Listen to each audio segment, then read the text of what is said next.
A lot of the ideas I have for like videos and stuff I want to do for you are like they take so much time and information, and there's like so little reward to them. Like I want to do like a top 100 signs I've seen in WWE, you know, like signs in the crowd and shit. Because I saw one sign that said Goldberg eats corn the long way, and I've been laughing about it ever since. That shit had me fucking dead. So more is coming. School's over. It's just the videos I want to do take lots of research, little reward to them. So I'm sort of fighting with myself on. Let's talk about what I actually want to talk about today. Stone Cold Steve Austin.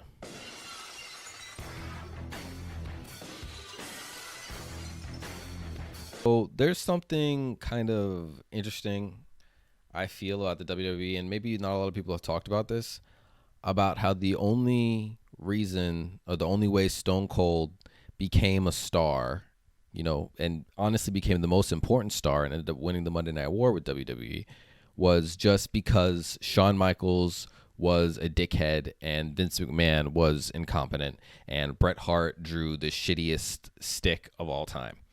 And it's like the combination of those three things that let Stone Cold rise to prominence. Stone Cold Steve Austin is a magnificent accident. You know, he's like the greatest coincidence in pretty much all of the WWE. Not that he isn't talented or interesting, or even, in my opinion, he's probably, if not the greatest star there, one of the greatest stars that WWE has ever had. This magnificent accident ended up making Stone Cold the most important star probably in company history. All right, so I just want to talk about a quick little timeline on the situation there. Stone Cold was let go of WCW. He could have been, I personally think he could have been a star there, but they didn't see any potential with him, and WCW was kind of taking a page out of WWE's book, and especially early WWE, 1980s, 1983, that time zone, where they would just take other people's stars and not make their own stars. And although, to be 100% honest, they probably wouldn't have known what to do with I him. don't want to take anything away from Steve. He's done very well. But he's doing it in an environment that he can be the guy, he can be at the top. He couldn't be at the top in WCW. And we'll talk about this more when I talk about like the Bret Hart side of this. First, Austin's first big push really came when Austin won King of the Ring. And Austin only won King of the Ring. They only gave him the King of the Ring because of the curtain call incident, which is where Triple H, Shawn Michaels, Razor Ramon, and Kevin Nash hugged in the center of the ring in Madison Square Garden after taping. So it kind of broke kayfabe and let everybody know, hey, these people were supposed to be in a feud together. They're hugging. What's going on here? What happened is Kevin Nash and Razor Ramon, Scott Hall, went on to WCW. That's why they were hugging, because they would no longer work together, and they were going to go off and make a fuck ton of money. And you couldn't punish Shawn at the time because Shawn was the champion. So HHH got the punishment. And all of his pushes and all of that shit was shoved to the back. They said, all right, your push, gone. We're giving it to Stone Cold Steve Austin. And in this Stone Cold Steve Austin push, during the curtain call incident, this is where Austin does his legendary Austin 316 says, I just whooped your ass. Talk about your Psalms, talk about John 3:16. Austin 3:16 says, I just whipped your ass. You know, probably the highest selling fucking shirt in WWE. And this is where, you know, the push started, where he's given the, you know, he was given this opportunity only because HHH fucked up. If HHH hadn't fucked up, Triple H hadn't fucked up, Stone Cold might not have been the Stone Cold the capacity that we see him now, because this was like his first big promo. The curtain call, if nothing else, gave us one of the biggest stars the biggest star in the history of the business. So that's where he gets his start. WrestleMania 12, it was Shawn Michaels versus Bret Hart in the 60-minute Iron Man match. All right, we all know how that goes. They have a fabulous feud, whatever. Now for WrestleMania 13, it's supposed to be Shawn Michaels and Bret. That's what they were building towards, except Bret was going to win this time. The other coincidence and happy accident is Shawn Michaels being a giant prick and not ever wanting to put anyone over, pretty much ever. He never wanted to drop the title to anybody. And Bret said, hey, you better, all right, Shawn, as long as you don't get injured, I'll see you at WrestleMania. Those are the things he would say to Shawn, because he knew that Shawn was most likely going to do some fuck shit Due to Shawn not want to relinquish the title to Bret or probably anyone, Shawn vacates it. Here's your belt. In the infamous Lost His Smile promo. I've lost a lot of things, and one of them has been my smile. All right. This takes Shawn out of Mania 13. And at the time, Shawn was saying, oh, I was injured. I hurt my knee. I need to have surgery. And this is a common defense people have to this promo where they're saying, oh, but he was actually injured. He had to have surgery. Shawn Michaels was wrestling 2 months later. Also want to mention that Shawn Michaels is a habitual title relinquisher. He gets titles and then just relinquishes them instead of putting anybody over. In 1993, he relinquishes titles. To suspend Mr. Michaels and thus vacate the Intercontinental Championship. In 1994, he relinquishes the title. Couldn't find a video for this, but a quick explanation is on Wiki. Michaels accidentally hit Nash with a super kick, which led to splitting, vacating the WWF Tag Team title. In 1995, he relinquished titles twice. You have to forfeit your Intercontinental Championship to Dean Douglas. Jim Cornette there is saying that the finish was unfair and that they will have to redo the whole match today on Monday Night Raw. He vacated titles twice in 1995. Then, coming to this moment, 1997, relinquishes it. And then another time, after 1997, after this promo that I'm talking about right now, the His Smile promo, he relinquishes the titles again. Shawn is a habitual leaver, all right? He refuses to give up titles. This, again, is where Stone Cold Steve Austin comes in. So the feud between Stone Cold and Bret ended up becoming kind of like this pressure cooker, where Bret is the babyface, Stone Cold is the heel. He's bothering people, he's doing whatever. And then slowly over months and months, people start liking Stone Cold a little bit more than liking Bret. And then the Mania match happens. Stone Cold refuses to tap out. One of the greatest matches ever. Double heel turn. Bret loses his shit. And people now like Stone Cold.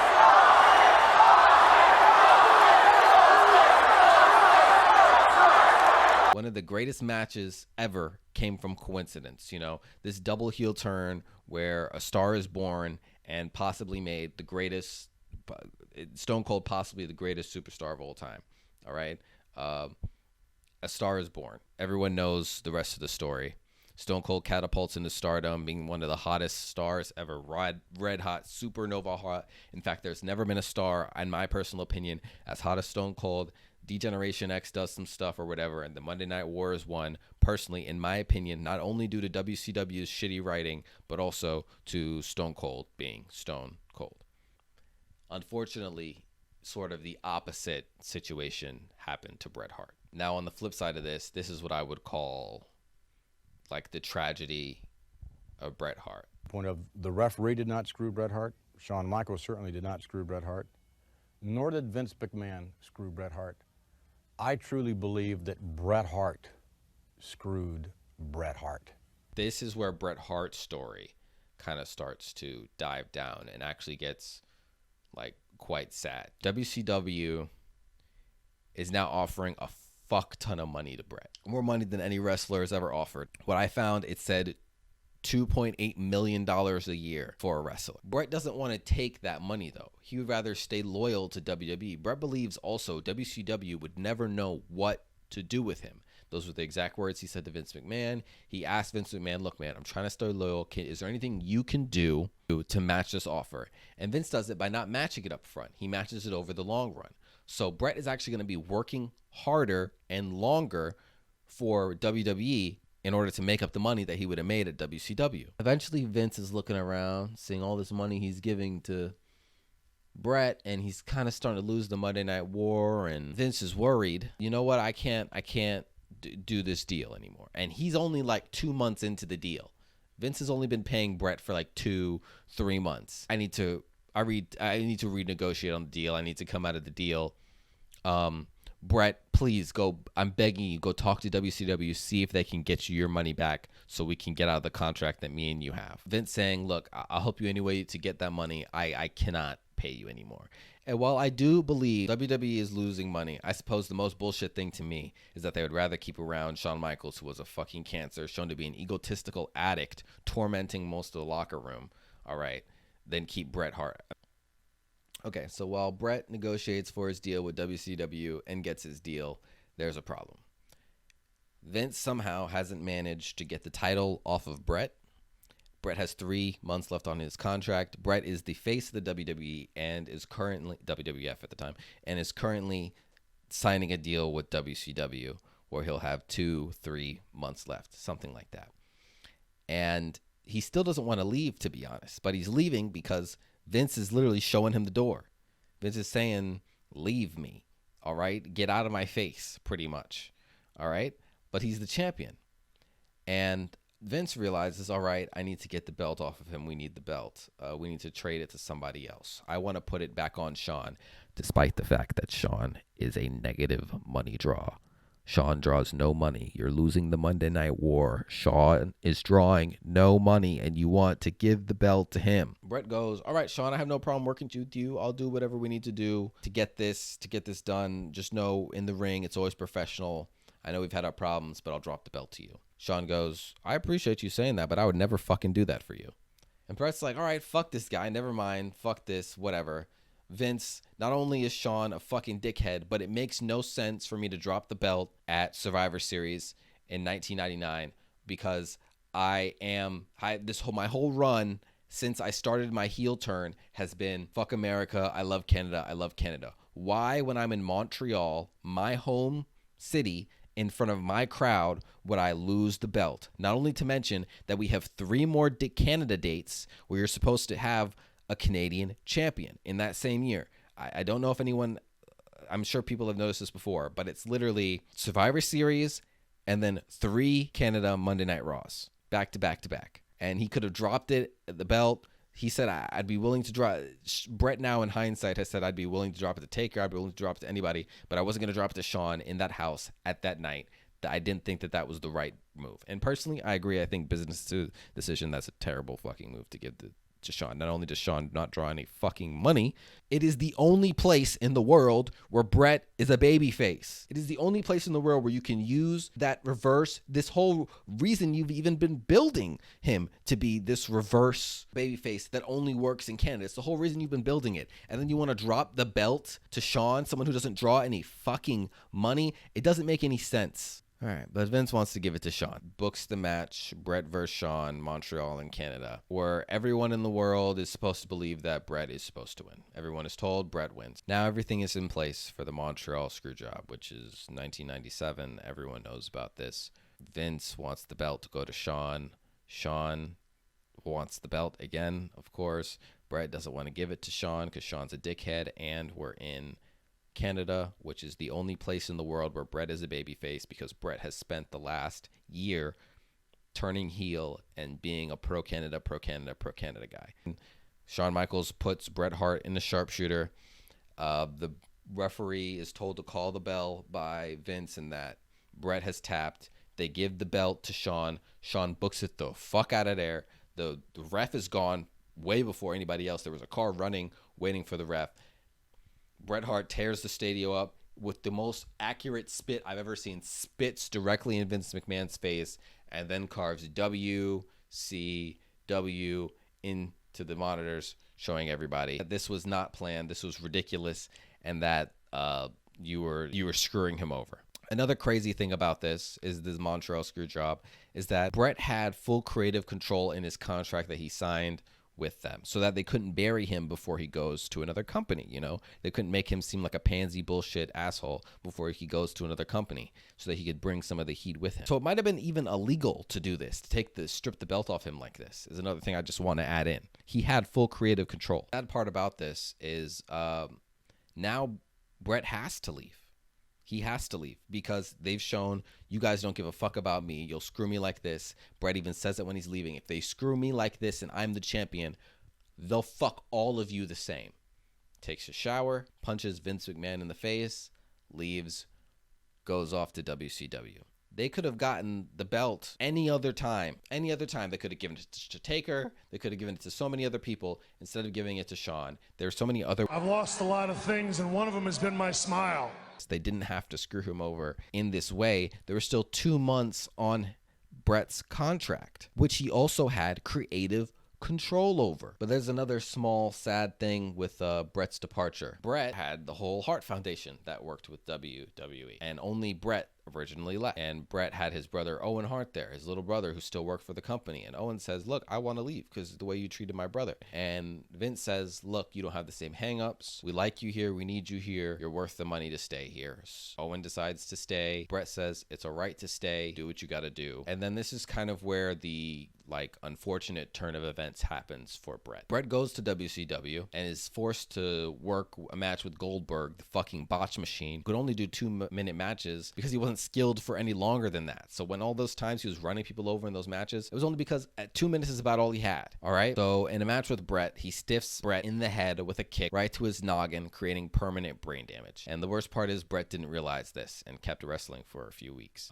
probably making it worse. And the sad part is this brain damaged the part of his brain that dealt with pleasure and enjoyment, and started causing seizures and other issues. And then at this point as well, with all that going on, Eric Bischoff tells Bret, I'm not going to pay you all this money anymore, despite the fact that he has injury insurance. So Bret's now making no fucking money from this company, which he got injury insurance in his contract for, which injured him in the first place. Goldberg should have never been in that fucking ring. He wasn't properly trained, and ended Bret's career. Honestly, cost me $16 million.